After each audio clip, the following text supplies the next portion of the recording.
মধ্যপ্রাচ্যে সাম্প্রতিক সামরিক উত্তেজনার জেরে আন্তর্জাতিক অঙ্গনে নতুন করে শুরু হয়েছে কূটনৈতিক বাকযুদ্ধ।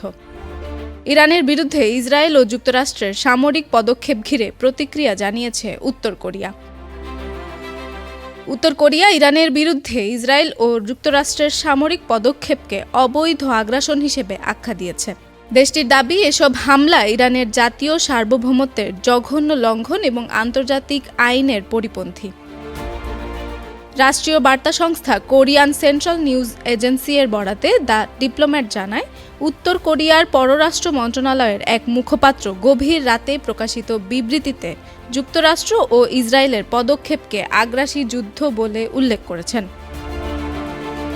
বিবৃতিতে যুক্তরাষ্ট্রকে আধিপত্যবাদী ও গ্যাংস্টার চরিত্রের দেশ হিসেবে বর্ণনা করে বলা হয়, ইরানের বিরুদ্ধে সামরিক অভিযান ছিল পূর্বানুমিত। তবে বিবৃতিতে সরাসরি ইরানকে কোনো সামরিক সহায়তা প্রদান বা পাল্টা পদক্ষেপের ইঙ্গিত দেওয়া হয়নি। ফলে বিশ্লেষকদের মতে এটি কৌশলগত অবস্থান জানানোর অংশ হতে পারে। হামলার প্রায় ২৪ ঘণ্টা পর ১ মার্চ রাতে KCNA ইংরেজি ও কোরীয় ভাষায় বিবৃতি প্রকাশ করে।